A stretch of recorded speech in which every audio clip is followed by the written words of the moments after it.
بسم الله الرحمن الرحيم.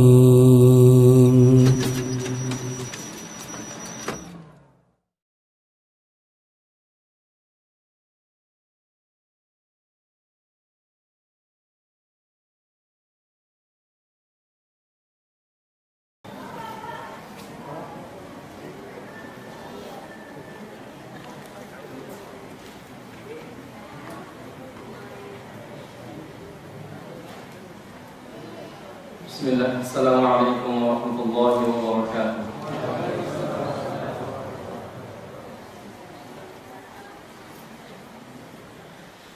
Innal hamdalillah nahmaduhu wa nasta'inuhu wa nastaghfiruh wa na'udzu billahi min shururi anfusina wa sayyiati a'malina. من يهده الله فلا مضل له ومن يضلل فلا هادي له. أشهد أن لا إله إلا الله وحده لا شريك له وأشهد أن محمدا عبده ورسوله. اللهم صل وسلم وزد وبارك على نبينا محمد وعلى آله وأصحابه أجمعين. اللهم انفعنا بما علمتنا وعلمنا ما ينفعنا وزدنا علما. أما بعد فإن أصدق الحديث كتاب الله وخير الهدي هدي محمد صلى الله عليه وسلم وشر الأمور محدثاتها فإن كل محدثة بدعة وكل بدعة ضلالة وكل ضلالة في النار. Hadirin sekalian cinta Allah Subhanahu wa taala, kita bersyukur kepada Allah Subhanahu wa taala pada sore hari ini di hari ke-10 di bulan Ramadan 1439 Hijriah. Allah Subhanahu wa taala masih memberikan kita kesempatan untuk bisa mengerjakan aktivitas ketaatan kepadanya, untuk bisa mengerjakan berbagai macam rangkaian ibadah hanya kepada Allah Subhanahu wa taala. Semoga ibadah kita yang telah lalu dan akan datang diterima oleh Allah Subhanahu wa taala. Hadirin sekalian cinta Allah Subhanahu wa taala, kita akan bahas satu tema yang berkaitan dengan masalah dusta, hakikatnya, macamnya dan bahayanya. Bagaimana dusta itu? Apa yang dimaksud dengan dusta? Bagaimana syariat menjelaskan tentang hakikat dusta? Apa saja macam-macam dari dusta? Dan apa saja keburukan-keburukan dari dusta? Sehubungan dengan ibadah saum yang kita kerjakan, di mana baginda Rasulullah sallallahu alaihi wasallam mengancam orang-orang yang mengerjakan ibadah saum tapi lisannya berdusta, tapi perbuatannya menunjukkan sikap dusta, atau bahkan keyakinannya atau i'tikadnya menyimpan perkara-perkara kedustaan kepada Allah Tabaraka wa taala. Nabi mengatakan sallallahu alaihi wasallam, "Man lam yada' qaul az-zur wal 'amal bih, falaysa lillahi hajatun fi an yada'a ta'amahu wa syarabahu." Barang siapa yang tidak meninggalkan ucapan dusta, bohong, atau perbuatan-perbuatan yang mengandung sikap bohong, sifat bohong, maka Allah tidak berhajat untuk apa dia meninggalkan makan dan minumnya. Ini Allah Subhanahu wa taala tidak akan membalas puasanya. Bahkan pernah saya jelaskan waktu pekan kemarin, sebagian ulama memandang bahwasanya puasa orang tersebut adalah batal. Yani dia telah mengerjakan satu larangan yang membuat ibadah saumnya tidak bernilai di sisi Allah Subhanahu wa taala dan menjadi rusak atau batal ibadah saumnya. Hadirin cinta Allah Subhanahu wa taala, Masalah dusta ini masalah penyakit. Penyakit yang bisa melanda siapa aja. Ya. Dan penyakit ini pertama kali mengena kepada iblis laknatullah. Iblis dengan mudahnya, dengan lisannya dia berdusta, membohongi Adam alaihi salatu wassalam, bahwasanya iblis berjanji kepada Adam, ya, menunjukkan kepada dia satu tempat yang katanya kekal. Hingga apabila Adam menuruti ucapan iblis laknatullah, maka Adam akan menjadi orang yang kekal untuk selamanya. Ini iblis mengatakan demikian dengan mulutnya, dengan perkataannya, yang berusaha untuk membohongi Adam alaihi salatu wassalam. Bahkan iblis bersumpah dengan lisannya, dengan sumpah palsu, dengan sumpah yang dusta. Ya, Allah mengatakan dalam surah Al-A'raf surah ke-7 ayat 19 ayat 20, "Fawaswasa lahum asy-syaitan liyabdiya lahumma ma wuriya anhuma min sawatihima wa qala ma nahakuma rabbukuma an hadhihi asy-syajara illa an takuna malakaini aw takuna minal khalidin." Maka syaitan mulai memberikan rasa was-was kepada Adam dan Hawa, yang dengannya syaitan berhasil membuka aurat, memperlihatkan aurat. Ini Adam terlepas auratnya, terlihat. Iblis mengatakan ini dari ucapan dustanya dengan kalimat bohongnya. Jadi orang yang pertama kali berbohong, berdusta di tempat yang paling mulia, iblis laknatullah.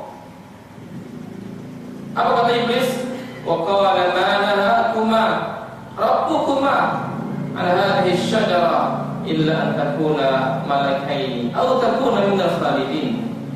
Tidaklah Rabb kalian berdua melarang kalian untuk mendekati pohon ini, kecuali agar kalian tidak menjadi orang yang kekal, aw takuna minal khalidin, kecuali engkau tidak akan menjadi dua orang malaikat atau orang yang kekal nanti.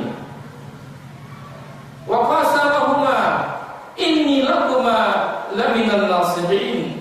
Maka iblis bersumpah kepada keduanya, sesungguhnya aku ini adalah seorang pemberi nasihat bagi kalian berdua. Lihat hadirin cinta Allah Subhanahu wa taala, bagaimana iblis laknatullah dengan lisannya, dengan perkataannya yang membuat Adam alaihi salatu wassalam yang berusaha untuk menipu bapak kita dan ibu kita Hawa alaihi salatu wassalam. Dan berhasil keduanya membujuk keduanya. Ya, berhasil iblis untuk membujuk Adam dan ibu kita Hawa alaihi salatu wassalam, sehingga keduanya pun dikeluarkan oleh Allah Subhanahu wa taala dari surga. Dan ini terbukti. Oleh karena itu, ucapan dusta itu bisa mendatangkan perkara yang luar biasa. Dan orang-orang yang berdusta pada prinsipnya dia telah mengerjakan satu sunnah di antara sunnah-sunnahnya syaitan, sunnah-sunnahnya iblis laknatullah. Ya, oleh karena itu jamaah kita Allah Subhanahu wa taala, perkara dusta ini perkara yang sangat besar, bukan perkara yang remeh, bukan perkara yang kecil, bukan perkara yang ringan. Bahkan Rasulullah sallallahu alaihi wasallam benar-benar memberikan peringatan kepada umat Islam agar jangan sampai mereka berdusta, baik kepada manusia atau kepada Allah, atau berdusta atas nama Allah Subhanahu wa taala. Yang pada hari ini orang banyak berdusta, orang banyak berdagang dengan kedustaan, orang banyak melegalkan kedustaan, orang banyak mengatakan kalimat-kalimat dusta. Padahal Islam berlepas diri dari itu semua. Ini menunjukkan bahwasanya dusta itu bukan perkara yang remeh. Ya, sampai iblis berani berdusta di hadapan Allah kepada bapak kita Adam dan ibu kita Hawa alaihi wassalatu wassalam. Di tempat yang paling mulia mengeluarkan satu kalimat yang busuk. Bahkan dalam sebuah hadis disebutkan oleh Nabi sallallahu alaihi wasallam, malaikat itu kabur lari dari seorang yang mengeluarkan kalimat dusta. Kenapa? Tercium darinya aroma bau busuk. Ketika seseorang mengucapkan kalimat-kalimat dusta, ucapan-ucapan yang dusta, maka malaikat jauh sejarah 1 mil kata Nabi sallallahu alaihi wasallam. Dia enggak mau mencium aroma dusta yang keluar dari mulut sang pendusta, yang keluar dari mulut orang-orang berdusta kepada Allah dan Rasulnya, atau yang keluar dari mulut orang-orang berdusta kepada manusia. Sehingga orang-orang yang berdusta atas nama manusia, bukan Rasulullah SAW, riwayatnya dalam ilmu hadis ditolak. Bagaimana orang yang berdusta sengaja atas nama Allah dan Rasulnya? Kalau ada seorang ketahuan dia berdusta dalam ucapannya, maka dalam ilmu riwayat hadis, maka orang tersebut tidak boleh diterima satu pun riwayat darinya. Masya Allah. Kalau kita hidup di zaman para a'immah, kalau kita hidup di zaman para ulama jamaah, kalau kita berdusta, sering bohong, maka kita terkena dengan rawi yang dhaif, lemah, munkar, makruh, ditinggalkan riwayat. Karena begitu mudahnya kita terkadang berdusta. Tidak usah dengan nama Allah, dengan nama Rasulullah, dengan nama manusia saja kita berdusta. Ya. Oleh karena itu, orang-orang yang sengaja berdusta, ia telah melakukan tindakan yang sangat besar. Hadirin cinta Allah Subhanahu wa taala. Oleh karena itu syariat memberikan kita pengajaran untuk menjaga lisan. Karena penyakit lisan jemaah, penyakit mulut ini memiliki ratusan penyakit. Afatul lisan, kehancuran lisan, keburukan lisan, kejelekan yang timbulkan oleh lisan. Itu kata Ibnu Qayyim dan yang lainnya rahimahullah, ada 100 penyakit lebih. Salah satunya adalah dusta alias al-kadhib. Sehingga seorang muslim dia wajib menahan lisannya untuk tidak mengatakan satu kalimat yang bisa mendatangkan murka Allah, untuk tidak mengatakan satu kalimat yang bisa membuat dia terjerumus ke dalam dosa besar, ke dalam nerakanya Allah, membuat amalnya terhapus, menyakiti hati seseorang, membawa turunnya laknat, baik Allah dan Rasulnya melaknat dirinya atau malaikat semuanya dan juga manusia semuanya.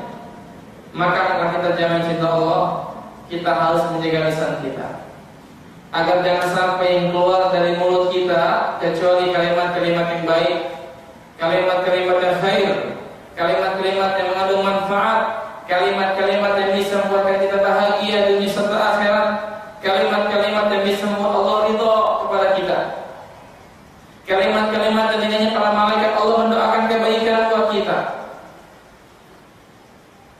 Oleh karena itu kita harus pahami apa hakikat menjaga lisan.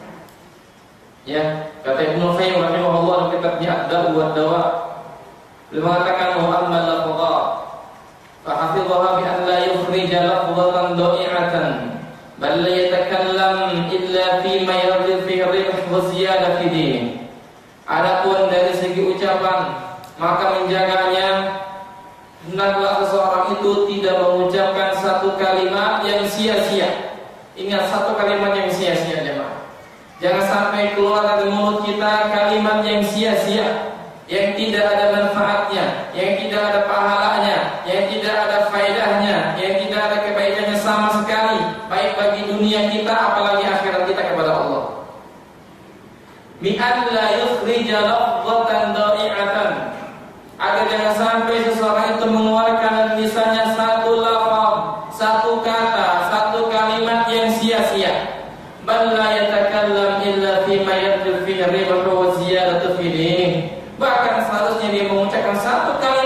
yang bisa diharapkan kebaikan, keuntungan, bertambahnya kebaikan dalam urusan agamanya kepada Allah. Jadi ini hal yang harus perhatikan. Apakah kalimat yang kita ucapkan bermanfaat atau tidak? Jangan sampai keluar dari mulut kita ini satu kalimat yang sia-sia. Bahkan kalaupun kita harus berkata, hendaklah kalimat itu bisa menambah kebaikan, khususnya bagi agama kita, kata beliau rahimahullah. Fa idza arada an yatakallama bil kalimah nadar. Apabila seseorang hendak berkata dengan satu kalimat, dengan satu ucapan, dia harus perhatikan dulu. Hal fiha riqahun wa faidatun am la? Apakah yang akan dia keluarkan itu ada faedahnya, ada keuntungannya atau tidak? Fa in lam yakun fiha riqahun amsaka anha. Jika ia memandang bahwasanya enggak ada sama sekali faedahnya, dia tahan, dia enggak usah ngomong. Kalau kita mau ngomong jemaah, kita harus pandang, lihat ada manfaatnya enggak. Kalau enggak ada, diam. Kalau enggak, dia diam. Wa in kana fi halikun, kalau sekiranya dia melihat ada keutamaan, ada kebaikan, perhatikan lagi. Hal yafutuhu biha kalimatun hiya arbah minha fala yudayyi'aha bikalim. Apakah ada kalimat yang lebih bermanfaat dari kalimat yang akan diucapkan, yang dengannya dia tidak akan menyia-nyiakan hal yang lebih bermanfaat dibanding yang manfaat? Kalau ada satu kalimat ternyata yang kita akan ucapkan itu bermanfaat, pikirkan dulu, pikirkan lagi, apakah ada kalimat yang lebih bermanfaat yang bisa mendatangkan manfaat buat kita, agar jangan sampai kita meninggalkan yang lebih manfaat dibanding yang manfaat. Masya Allah. Inilah manhaj, metode yang diajarkan Rasulullah SAW dan juga para sahabatnya. Jika ada amalan, jika ada ucapan yang lebih bermanfaat, maka mereka akan mengerjakan amalan atau ucapan yang lebih bermanfaat dibanding yang manfaat. Jadi ada urutannya. Yang harus kita kerjakan yang lebih manfaat, yang lebih penting sebelum yang penting, dan di bawahnya dan di bawahnya. Al-aham fal-aham. Yang lebih penting dari yang penting. Ini dari segi ucapan. Lihat manhaj ini. Lihat metode ini, jangan cinta Allah Subhanahu wa taala. Sehingga apa yang kita keluarkan dari lisan kita, apa yang kita katakan dari mulut kita ini benar-benar memberikan manfaat buat kita, buat umat, buat keluarga, buat dunia, buat akhirat kita. Tidak sembarangan. Dan ini berkaitan dengan apa yang terwakilkan dari ucapan kita berupa tulisan. Zamannya sekarang itu tulisan. Mungkin orang nggak berbicara, tapi dia mewakilkan dengan tulisannya, dengan jarinya. Dia menulis di internet, dia menulis di WA, dia menulis di Instagram, dia menulis di Facebook. Apakah ada ucapan, perkataan, bahasan, kalimat-kalimat yang lebih manfaat akan disebar, yang dengannya dia mendapatkan keutamaan dari segi dunia serta akhirat dia kepada Allah? Kalau tidak, dia tahu. Ini luar biasa. Ya. Dia kata Ibnu Qayyim rahimahullah. Kenapa jemaah? Karena lisan ini ibarat sendok cidukan bagi hati. Kalau Anda ingin tahu kondisi hati seseorang, maka lihat dari ucapan, perkataan yang terlontar dari lisannya. Karena hati itu ibarat satu periuk. Tidak akan kita ketahui rasanya kayak apa, ya, enaknya kayak apa hatinya, kecuali dari Allah barisannya. Maksudnya dari perkataannya. Sebagian ulama mengatakan dari Yahya bin Mu'adz rahimahullah mengatakan al-qulub kal-qudur tadri bima fiha. Hati manusia itu ibarat sebuah kudur, panci yang itu menggolak di dalamnya. Wa alsinatuha magharifuha. Sedangkan mulutnya, lisannya adalah sendoknya, apalagi gayungnya. Fanzur rajulan hina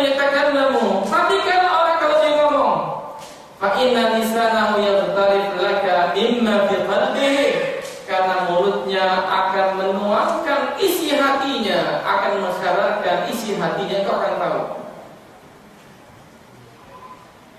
Ya, manis, pahit, putih, jernih atau kotor. Lisan inilah yang mewakilkan. Maka tidak ada lisan yang terbaik kecuali lisan itu dididik oleh pemiliknya untuk tidak mengatakan sesuatu kecuali yang terbaik. Sehingga kata Ibnu Mas'ud radhiyallahu anhu, kalau sekiranya ada sesuatu yang harus dipenjara, maka mulut inilah yang berhak untuk dipenjara. Karena mulut ini suka bohong, mulut ini suka mencaci, mulut ini suka menggibah, suka namimah, suka mencela, suka bersumpah palsu, suka menuduh, suka mengatakan kalimat-kalimat yang haram. Dengan mulutnya dia mengajak manusia kepada kebatilan, dengan lisannya dia mengajak manusia kepada kemungkaran, dengan lisannya dia mengatakan kalimat-kalimat yang bisa terbelahnya dunia ini, kata Allah. Lihat orang-orang sahabat yang mereka mengatakan Allah itu di antara tiga unsur, di antara tiga hal, hampir saja baginya hancur. Dia mengatakan Allah punya, dia mengatakan Allah salah satu di antara tiga Tuhan, hampir saja baginya hancur. Itu karena lisan.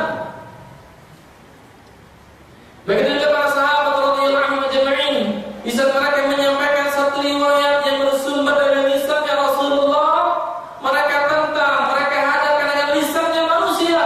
Hampir saja hujan batu dari langit. Aku katakan Rasul bersabda, engkau katakan Abu Bakar pun berkata. Tidak boleh bertentangan isi lisan Rasulullah dengan isi lisan-lisan yang lainnya. Ini pentingnya menjaga lisan, ya, agar kita tidak mengatakan semau kita, ya, sehingga Allah Subhanahu wa ta'ala mengancam siapa aja orang yang tidak pandai menjaga lisannya dengan nar, dengan neraka, itu pasti, ya. Sehingga Nabi sallallahu alaihi wasallam mengatakan, la yastaqimu imanu 'abdin hatta yastaqima qalbuh. Tidak akan lurus iman seorang hamba sampai lisannya lurus, sampai lisannya lurus istiqamah. Wa la yastaqimu qalbuh hatta yastaqima lisan. Tidak akan pernah beres hati iman seseorang sampai beres lisannya. Luar biasa. Ini perkara lisan. Lurusnya iman kita tergantung dari lurusnya lisan kita. Bahkan Nabi ditanya, Rasulullah sallallahu alaihi wasallam, an akthar ma yudkhilun nasan nar.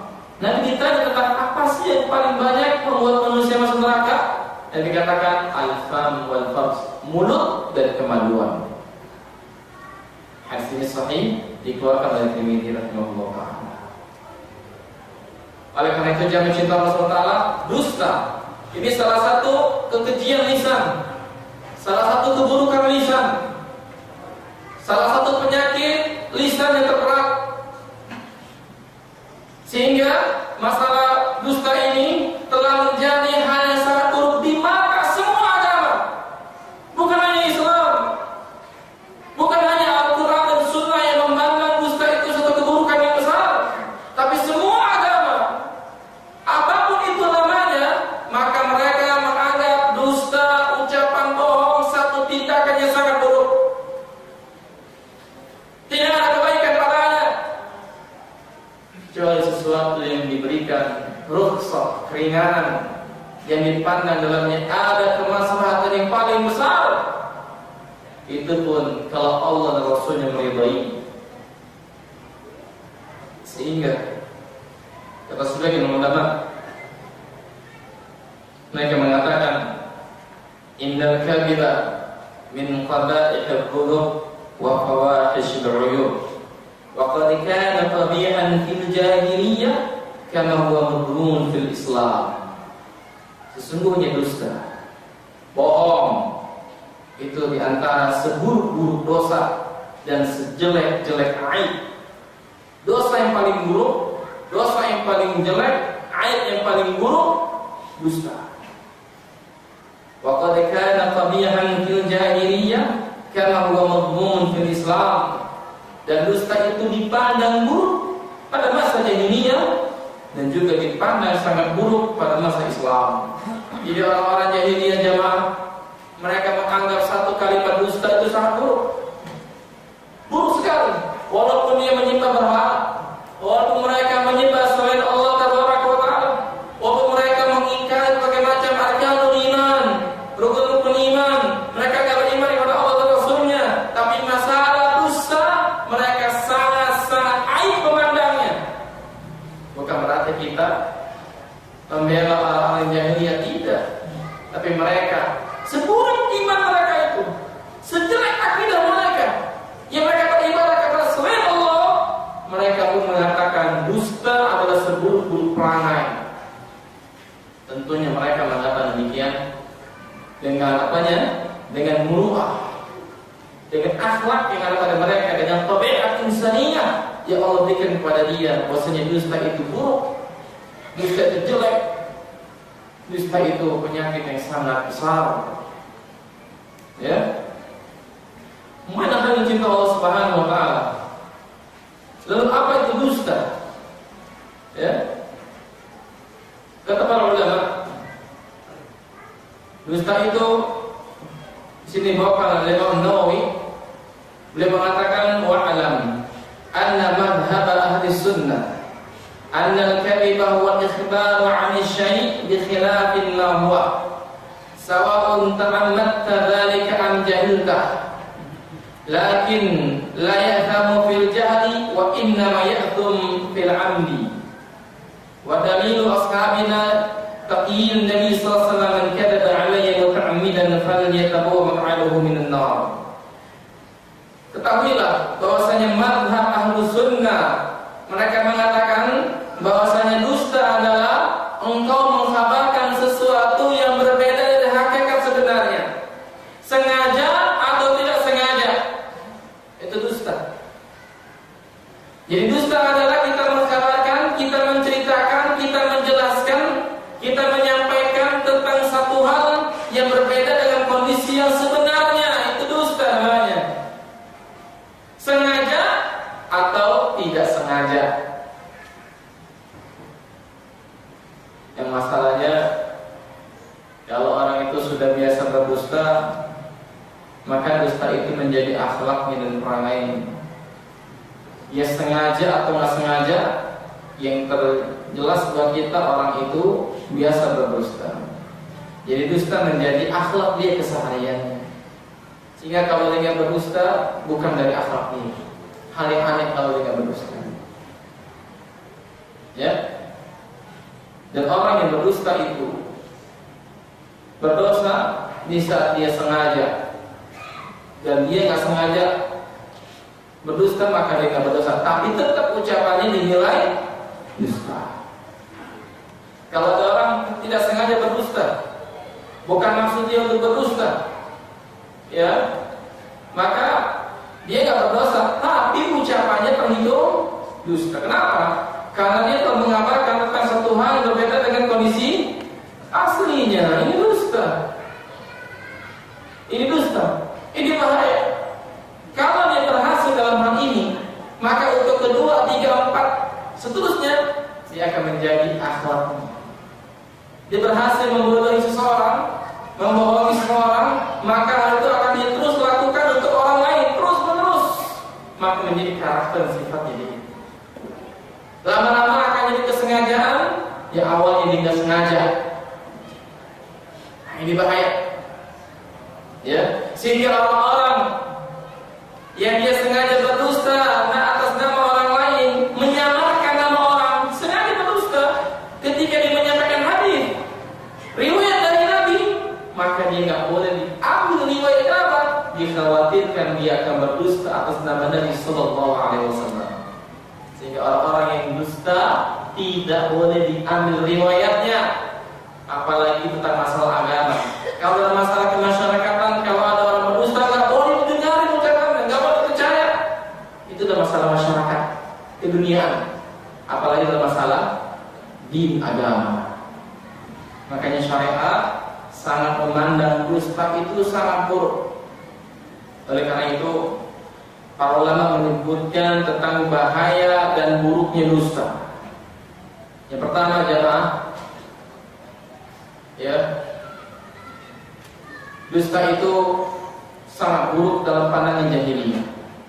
Jadi orang-orang jahiliyah jemaah, walaupun mereka menyembah selain Allah, mereka beribadah kepada selain Allah, mereka menyembah patung, mereka menyembah bulan, matahari, atau mereka menyembah orang-orang saleh di antara mereka, tapi mereka sangat memandang buruk perbuatan dusta. Ya, apalagi kalau ada pemimpin di antara pemimpin orang jahiliyah yang dia sengaja berdusta, maka jatuhlah reputasinya. Gak akan pernah lagi dilirik oleh masyarakat, akan tercoreng nama baiknya untuk selamanya. Sehingga orang Arab itu, jahiliyah maksudnya, sangat anti kepada dusta, walaupun dia kufur. Walaupun dia kufur. Ada kisah yang menarik yang diriwayatkan oleh Imam Al-Bukhari di kitab Sahihnya. Ketika Abu Sufyan radhiyallahu anhu waktu safar dagang ke Syam, ya, ke negerinya Heraklius, maka terdengarlah kabar tentang dakwah Rasulullah sallallahu alaihi wasallam. Bahwasanya Islam itu menyebar.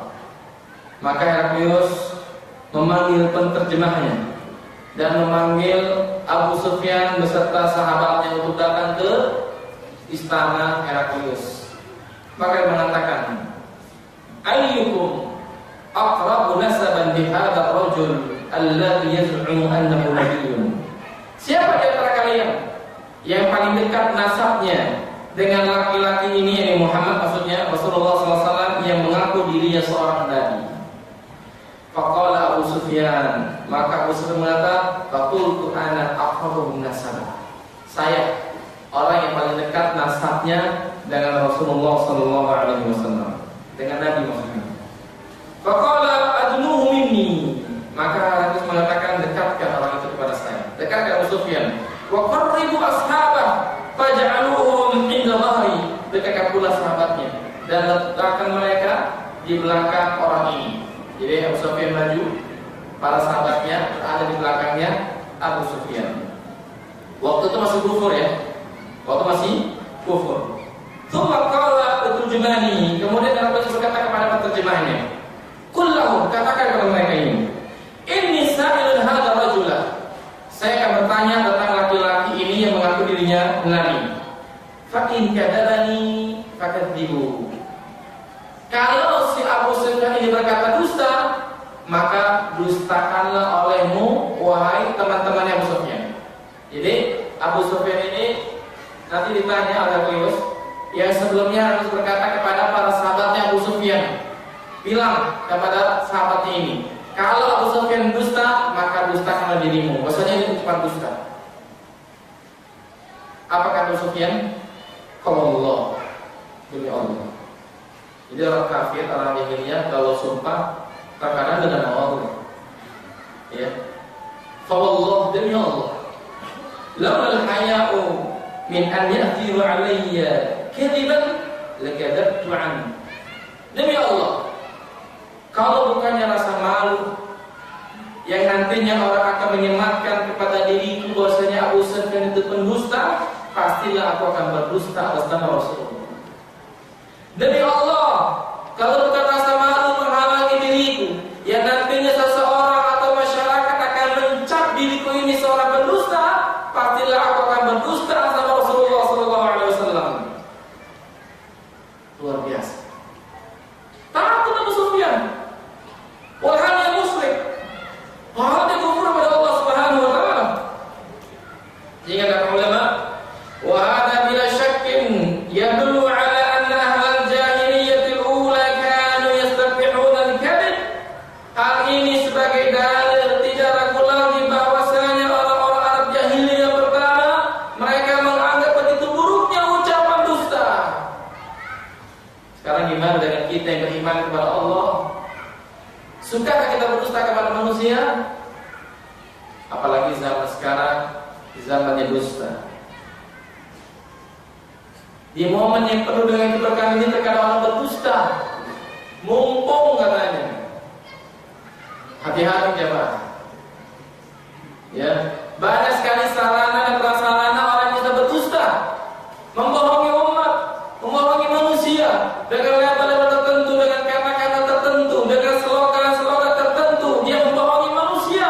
Ya kata Nabi Sallallahu Alaihi Wasallam, nanti ada orang pada kiamat yang mulutnya dirobek sampai ke tengkuk, hancur mukanya sampai ke belakang, dirobek oleh Allah. Kenapa? Dia keluar dari rumahnya menyebarkan kalimat dusta yang terdengar seantero antara ufuk timur dan barat bumi. Sekarang kita berdusta itu sangat mudah. Tinggal duduk manis di rumah, pegang handphone, sebar kalimat-kalimat dusta. Dusta gak? Berdusta. Ya, padahal orang-orang jahiliyah menganggap dusta itu buruk. Ya. Kemudian jamaah cinta Allah Subhanahu wa taala, kata sebagian ulama, di antaranya Al-Allamah Al-'Aini rahimahullah, dia mengatakan al-aqlu yahkumu bi qafil kadhib. Akal itu menghukumi buruknya dusta. Ini akal mana saja. Hatta anak kecil enggak mau didustakan, enggak mau dibohongin. Anak kecil saja enggak mau dibohongin. Akal manusia tidak akan terima kalimat dusta. Wa huwa khilafun muqtadal aql. Karena dusta itu bertentangan dengan akal. Wa lam yunqal ibahatul kadhib fi millatin minal milal. Tidak pernah dinukil adanya pembolehan tentang dusta dari seluruh agama mana saja, apalagi Islam. Jadi agama mana saja, Pak? Mau Islam apalagi? Ini agama Allah, agama yang hak, agama yang bersumpah kebenaran, tidak ada satupun dusta dalam Islam, apalagi akidahnya. Dan agama-agama yang lainnya tidak pernah merestui adanya kalimat dusta. Kemudian yang kedua, dusta itu bertentangan dengan iman. Maka konsekuensi dari iman adalah kita berkata jujur. Konsekuensi iman kepada Allah dan Rasulnya kita mengucapkan kalimat-kalimat yang mengandung kebenaran, kalimat-kalimat yang mengandung faedah, menjauhkan kalimat-kalimat yang berisi tentang dusta, keburukan, kejelekan. Tinggalkan itu semua. Kenapa? Bertentangan dengan iman. Allah menyebutkan dalam surah An-Nahl surah 16 ayat 105, innama yaftari al-kadhiba alladziina la yu'minuuna bi ayatillah wa ulaika humul kadhibun. Sesungguhnya orang-orang yang mengatakan satu dusta hanyalah mereka orang-orang yang tidak beriman kepada ayat-ayat Allah, dan mereka itulah orang-orang yang dusta. Lihat jemaah, orang-orang yang mengeluarkan kalimat-kalimat dusta itu timbul dari orang-orang yang tidak beriman kepada ayat-ayat Allah. Kenapa jemaah?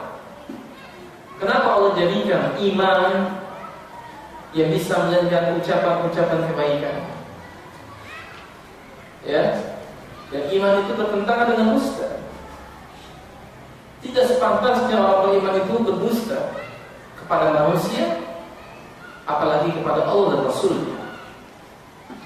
Apakah dia sebagai seorang pemimpin, seorang karyawan, seorang suami, seorang istri, seorang rakyat kepada penguasanya, seorang pembantu kepada majikannya, seorang suami kepada istri anaknya, atau sebaliknya? Enggak layak dia berdusta, karena iman dia melarang, karena iman yang mencegah.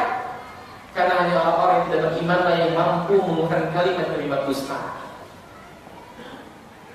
Ya, Syekh Abu Bakar Jabir Al-Jazairi mengatakan rahimahullah, al-mu'minun la yakdzibun li imanihim bi thawabi sidqi wa iqabil karim. Orang yang beriman itu mereka tidaklah berdusta dengan imannya, dan dia meyakini tentang apa? Ganjaran kejujuran dan buruknya kedustaan serta siksanya. Hanya orang-orang yang kafirlah yang mereka mampu dan bisa berdusta. Jadi jangan cinta Allah, dusta itu bertentangan dengan iman. Kalau kita betul-betul beriman kepada Allah, jangan dusta, jangan bohong, Jangan sesekali melontarkan kalimat-kalimat dusta, sengaja atau nggak sengaja. Bercanda, apalagi serius, atas nama Allah atau yang lainnya. Nggak boleh.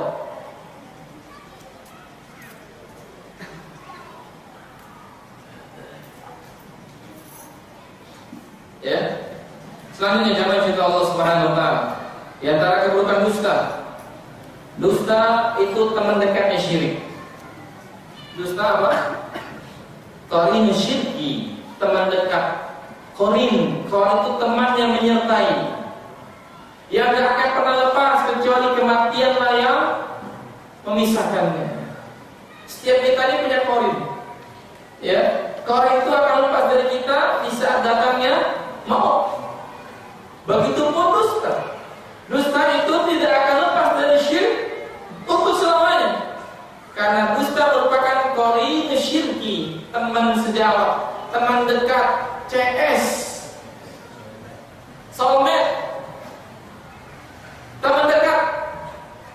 Ya, selalu ada tuh berdua berdampingan. Ya, Allah mengatakan dalam surah Al-Hajj surah 13 ayat 30, Allah mengatakan tabaraka wa ta'ala fajtanibur rijsa minal awthan wajtanibu qaulaz zur. Jauhilah oleh kalian najisnya al-awthan. Apa al-awthan? Berhala yang disembah selain Allah, dan jauhilah ucapan-ucapan dusta, kalimat-kalimat dusta. Allah kaitkan, Allah sandingkan, Allah qarinkan, Allah pertemankan, Allah sandingkan antara syirik dengan apa? Dusta. Ya? Luar biasa jemaah. Dusta itu buruk sekali. Dalam sebuah hadis sebutkan, ini dikeluarkan oleh Bukhari Muslim dari Abu Bakar. Qala Rasulullah sallallahu alaihi wasallam, "Ala unabbiukum bi akbaril kaba'ir." Maukah aku tunjukkan kepada kalian dosa besar yang paling besar? Maukah aku kabarkan kepada kalian dosa besar yang paling besar? Qulna bala ya Rasulullah. Kami mau ya Rasulullah. Maka dia mengatakan al-isyraku billah wa uququl walidain. Berbuat syirik kepada Allah dan durhaka kepada orang tua. Ingat, talabul ilmi enggak boleh berbuat syirik, enggak boleh dusta, mereka juga enggak boleh durhaka sama orang tua. Enggak boleh. Aib, sangat aib bagi talabul ilmi dia durhaka sama orang tuanya, baik dengan ucapan, dengan perbuatan, atau sebatas dengan ucapan-ucapan yang ringan, maksudnya bercanda, tapi membuat orang tuanya meneteskan air mata. Ini termasuk dosa besar. Enggak boleh. Karena durhaka itu bukan sifat talibul ilmi. Durhaka bukan sifat orang-orang yang saleh. Durhaka sifat orang-orang yang fajir. Allah kaitkan antara syirik dengan durhaka kepada orang tua. Allah kaitkan tauhid dengan birrul walidain. Maka kita sebagai talibul ilmi, ikhwan maupun akhwat, siapapun kita wajib berbakti kepada orang tua.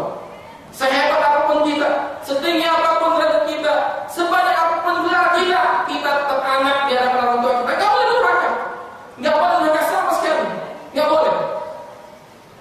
Ya, siapa kita jamaah? Kita ini anak. Ya, sehebat apapun kita, sekaya apapun, setinggi apapun martabat kita, derajat kita adalah manusia, kita tetap seorang anak. Makanya Nabi kabarkan, di antara dosa besar paling besar, syirik kepada Allah, durhaka kepada kedua orang tua. Wa kana muttaqiyan fajalas. Tadi Nabi bersender begini. Lalu duduk. Sila. Atau duduk. Faqal. Lantas mengaminkan ala wa qaulu zur wa syahadatu zur. Ala wa qaulu zur wa syahadatu zur. Ketahuilah, saksi palsu, ucapan palsu. Ketahuilah, ucapan palsu dan bersaksi palsu. Famazala yaquluha hatta qultu la yaskut. Terus Nabi mengulang kalimat ucapan dusta, saksi palsu, ucapan dusta, saksi palsu, terus diulang-ulang sampai kami berharap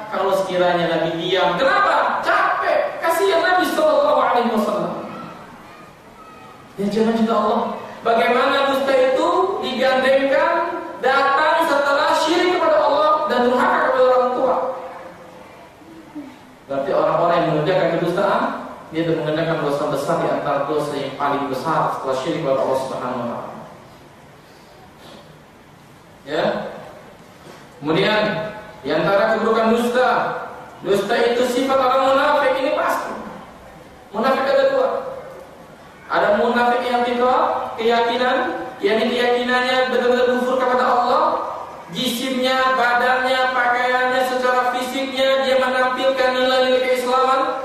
Dia sholat bersama kita, dia puasa bersama kita, dia bersedekah bersama kita, bahkan dia berdakwah bersama kita, tapi hatinya menyimpan bara kedendaman, menyimpan bara kebencian kepada Islam dan kaum muslimin. Dia senang, dia rela kalau Islam mundur, dia senang, dia rela kalau Islam kalah. Ini nifaq yang tidak. Dia rela dan rela ketika Allah dan Rasulnya dilecehkan, dikecilkan, dihinakan, dipojokkan. Ini nifaq yang tidak, ini bahaya. Walaupun dia sholat, walaupun dia haji, walaupun dia dakwah di jalan Allah, amalnya hapus kata Allah Subhanahu wa taala. Enggak Allah akan terima sedikit pun juga. Ada pun yang kedua, nifaq amali. Yaitu orang itu mengerjakan perangai, akhlak, perbuatan yang menjadi ciri khas orang-orang munafikun, di antaranya dusta. Bukankah Nabi kita mengatakan sallallahu alaihi wasallam, ayatul munafiqi thalathun idza haddatsa kadzib wa idza wa'ada akhlaf wa idza tumina khana. Ciri dan tanda orang munafik itu tiga. Ini bukan batasannya. Artinya tiga hal ini sebagai ciri khas ada pada mereka. Kalau ngomong dusta, kalau berjanji ingkar, kalau dikasih amanah khianat. Jamaah hati-hati. Ini tiga hal ini kita ada nih. Ngomong kita tiap hari ngomong. Berjanji bisa sama siapa aja. Ada amanah jangan sampai dikhianati. Apa saja amanah, apakah harta, apakah jabatan, apakah barang titipan, semuanya nggak boleh khianat, nggak boleh sama sekali. Karena nanti pada hari kiamat orang-orang yang berkhianat itu ada benderanya kata Allah. Ada benderanya yang Allah akan pancakan, itulah para pengkhianat. Orang-orang yang suka mengambil barang orang lain dengan cara sembunyi-sembunyi. Bahasa kitanya apa? Gulul alias korupsi. Baik korupsinya barang, makanan, atau waktu. Hati-hati. Hati-hati. Maka dia akan menanggung beban dosanya nanti pada kiamat. Dia pinggul, dia panggul di atas panggungnya. Kata Nabi, kalau yang korupsi adalah kambing, kambing akan mengembingkan pada kiamat. Kalau yang korupsi adalah jabatan, tanah dan sebagainya, Allah akan jadikan di atas pundaknya. Dia berjalan seperti ini. Allah akan berikan benderanya para pengkhianat itu di sana. Jadi para ulama salaf atau para salafus saleh dikasih amanah dia menangis, bukannya senang, wah asyik. Enggak, menangis. Kecuali bagi mereka yang sanggup menjalani dengan baik. Dia merasa dirinya mampu dan terpercaya punya sifat amin, sidik dan jujur, maka dia berhak menampung amanah tersebut, memampu amanah tersebut. Ya, lihat kata Nabi SAW. Dan Nabi melanjutkan asrinya, wa in shama wa shalla wa za'ala annahu muslimun. Munafik itu tiga ciri kata Nabi, kalau bicara dusta, kalau janji ingkar, kalau kasih amanah khianat. Dalam dia muslim kata Nabi, walaupun dia puasa, walaupun dia salat, walaupun dia menyangka dirinya muslim, tapi tetap dia punya sifat nifaq. Hati-hati jamaah. Walaupun orang itu berpuasa, salat rajin, puasanya rajin, dia mengaku dirinya muslim, tapi terjangkit penyakit-penyakit nifaq. Tetap lebih terkena sifat-sifat munafik. Di antaranya dusta. Ya. Kemudian jemaah Allah, dusta itu menjadikan hati kita ini tidak tenang. Antum kalau bohong sama orang tenang nggak? Apa senang? Terkadang orang itu kalau ngebohongin orang itu senang gitu, merasa jago, berhasil membohongi seorang. Maka kata Nabi sallallahu alaihi wasallam dari Al-Hasan bin Ali dia mengatakan, "Ma hafidtu min Rasulillah." Ditanya, "Ma hafidtu min Rasulillah?" Apa yang kau hafal dari Rasulullah sallallahu alaihi wasallam? Hafidtu min, saya menghafal riwayat dari Nabi, as-sidqu tuma'nina wal kadhibu raibatun. Jujur itu tenang. Jujur itu melahirkan ketenangan. Sedangkan dusta itu melahirkan gundah gulana. Bertentang batinnya. Ya, coba kalau kita berdusta, kan kita khawatir kalau sekiranya dusta itu terbongkar. Kalau sekiranya dusta itu akan diketahui oleh orang, dia akan takut, sehingga hati juga akan tenang, tidurnya terbayang-bayang. Kalau dia keluar rumah, dia takut orang mengatakan kedustaannya. Kalau dia keluar alat, orang akan tahu ini pendusta, ini pembohong, ini suka khianat. Dia tenang hidupnya. Ya, oleh karena itu orang yang dusta itu melahirkan sifat gundah gulana, kesedihan, sempitnya dada, sulitnya hidayah. Bahkan kata ulama, tidaklah satu dusta itu melainkan akan melahirkan dusta yang lainnya. Kalau orang sekali berbohong, dia akan menciptakan bohong-bohong yang lainnya untuk menutupi kebohongan yang pertama. Gundah gulana, hidupnya nggak akan pernah beres, pikirannya nggak akan pernah tenang. Dia akan mencari jalan gimana caranya agar dusta yang pertama tertutupi, nggak akan terbuka lagi. Luar biasa jalan. Ya. Kemudian yang mencintai Allah SWT, dusta itu menghalau datangnya hidayah. Orang yang sering dusta, orang yang suka bohong, hidayah itu mental. Nggak kena itu hidayah. Balik lagi ke hidayah. Dia nggak akan terkena hidayah dari Allah Subhanahu Wa Taala. Kenapa? Karena hatinya nggak bisa menerima kebaikan. Hati sudah biasa dengan hal yang buruk. Jadi dia tobat yang nasuh kepada Allah Subhanahu Wa Taala.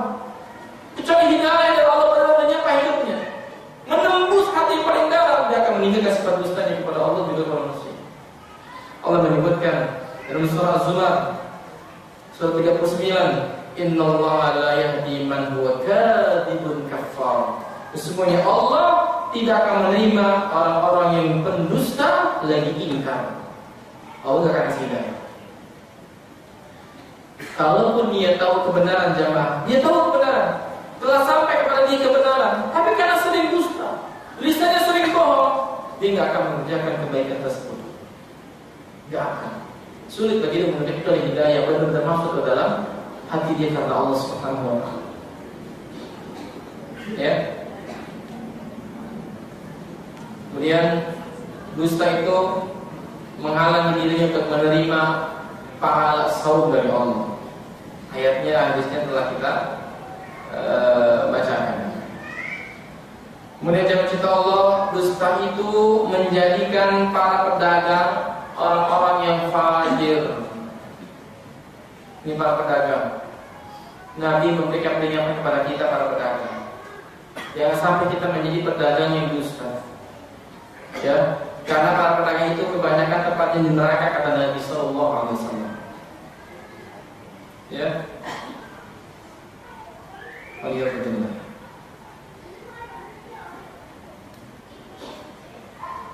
Kata Nabi Sallallahu Alaihi Wasallam, "Inna tujjar humul fujjar." Sesungguhnya para pedagang adalah para fujjar, orang fajir. Sahabat kaget, kenapa ya Rasulullah? Alam yahillahu bai'ah, bukan kau menghalalkan jual beli? Fa innahum yaquluna fa yakdzibun wa yahlifuna wa yahtamun. Karena sebenarnya mereka itu kalau ngomong dusta, kalau dia bersumpah dosa. Terkadang orang itu dagang pakai sumpah, demi Allah ini bagus. Oh, wah, ini bagus ini. Made in luar negeri. Ya kan? Nomor wahid. Dia sifat itu. Barang tadinya enggak ada apa-apanya, biasa aja jadi wow. Jadi Masya Allah. Benar nih, benar ada coba. Maka Nabi, "Inna tujjar humul fujjar." Para pedagang itu biasanya dia orang fajir. Umumnya. Kecuali mereka yang jujur, kata Allah Subhanahu Wa Taala. Kaget para sahabat, kenapa? Karena ketika mereka berdagang, berjual beli,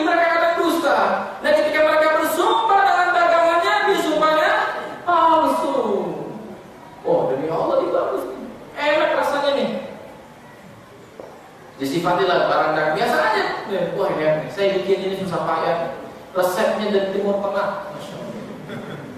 Bukan dari Timur Leste, Timur Tengah. Di bagus-bagus ini. Ya. Bahkan Nabi SAW pernah keluar ke Baqi dan manusia sedang berjual beli. Maka Nabi memanggil, ya ma'syarut tujjar, wahai para pedagang. Fastajabulah. Maka mereka pun menyahuti. Mereka berkumpul di sekeliling Nabi. Allah SWT mengatakan, inna tujjar yub'atuna yawmal qiyamati fujjaran illa man ittaqa wa barra wa sadaqa. Sesungguhnya para pedagang nanti dibangkitkan oleh Allah pada hari kiamat. Mereka orang fajir, kecuali yang bertakwa, berbuat baik dan bersikap jujur dalam jual beli. Karena hampir dari separuh dalam dunia bisnis dusta isinya. Dusta ya? Saya ingin cerita, ada ikhwan, hati-hati. Ya, pedagang bertopeng ikhwan. Ya, banyak orang sudah terkena batunya, bikin rumah ratusan juta dikabur sama dia, dibawa kabur. Ikhwan pengajian kenal, bagi dicari, hati-hati. Dia masuk di tengah-tengah antum, tengah-tengah para pelajar, tengah-tengah orang-orang yang rajin mengaji, berpakaian, berpenampilan seperti antum, tapi membodohi masyarakat. Bawalah uang masyarakat kaum muslimin ratusan juta. Ya, lihat. Bukan berarti para pedagang atau antum nggak boleh, tapi hati-hati. Nabi berikan peringatan. Karena pedagang yang jujur itu luar biasa. Allah berkahi. Berarti inti dari jual beli itu berkah. Bukan sekedar ngarap keuntungan. Dia kata Nabi SAW, al-bayyi'ani bil khiyar, ma'alam yatafarraqa fa in sadaqa, wa bayyana burika lahuma fi bai'ihima, wa in katama wa kadaba muhiqqat barakatu bai'ihima. Sesungguhnya orang yang berjual beli masih ada tempo khiyar sebelum berpisah, yakni khiyar majlis. Boleh lanjut, boleh putus juga. Boleh kalau kena uang, setuju, mau lanjutkan jual beli, kalau enggak boleh pisah, enggak jadi jual beli. Fa in sadaqa wa bayyana burika lahuma fi bai'ihima. Jika keduanya jujur, menjelaskan kondisi barangnya, baik atau buruk, ada kekurangan enggak, maka Allah berkahi jual belinya. Baik yang menjual dan yang membeli, Allah berkahi. Berarti dalam jual beli bukan sekedar ngarap untung, tapi apa? Berkah dari Allah. Kalau sekiranya mereka menyembunyikan dan berdusta, Allah angkat keberkahan jual belinya. Kata ulama 3 hal. Yang pertama, Allah hancurkan barangnya, jual belinya, barang dagangnya Allah hancurkan. Apakah terkena musibah atau dicuri orang atau terbakar atau yang lainnya, Allah hancurkan barang dagangannya. Yang kedua, Allah cabut nilai keberkahannya walaupun dia untung besar. Ya, Allah cabut. Ini bahaya kalau nggak bersikap jujur. Ternyata orang itu, ya, makanya Nabi itu mengatakan seburuk tempat di mana? Di pasar. Istilah syaitan menancapkan kuku-kukunya. Manusia berdusta, mengurangi timbangan, bersaksi palsu, bersumpah palsu. Seburuk tempat itu pasar. Tapi anehnya kita senang ke pasar. Apalagi nanti akhir Ramadan, penuh. Ya, Alhamdulillah, nasallallahu wasallam wal afiyah. Sudah setengah umur. Pekan depan ada kajian lagi, kita lanjutkan insyaallah. Saya belum jelaskan masalah bentuk dusta yang boleh, dusta yang nggak boleh. Terus apa lagi ya? Ini baru kedudukan dusta, syana'ul kadhib, ya. Dan macam-macam dusta belum saya jelaskan. Saya ingin jelaskan itu bahwasanya dusta itu buruk. Dari berbagai macam segi dusta buruk. Dusta ada dalam masalah agama, dalam masalah jual beli, dalam perkataan, dalam perjanjian, dalam sikap. Bahkan kalau bercanda ada dusta. Nabi mengatakan wail, celaka dan celaka. Barangkali karena ada surat dari panitia. karena kita terbentuk dengan waktu berbuka. Ada pertanyaan? Banyak, Masya Allah. Iya, 1, 2. Iya, jemaah ya.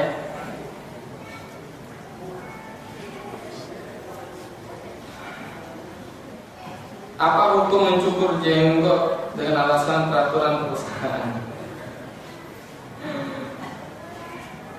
Saya akan cerita tentang masalahnya biar antum bisa menilai.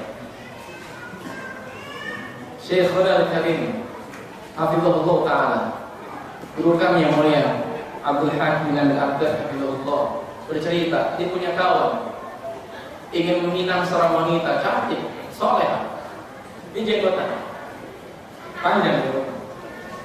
Ya, akhwatnya setuju. Terjadilah nazar. Setuju akhwatnya setuju, ikhwannya setuju. Besoknya datang kepada abahnya. Apa abahnya? Saya mah setuju aja sampai jadi suami bagi anak saya. Cuma satu, apa? Itu jenggot diukur. Dia berdiri langsung. Bapak, calon mertuaku kurang lebih. Ini agama saya. Saya gak akan tinggalkan agama ini karena anak bapak. Masya Allah. Berani ikhwan?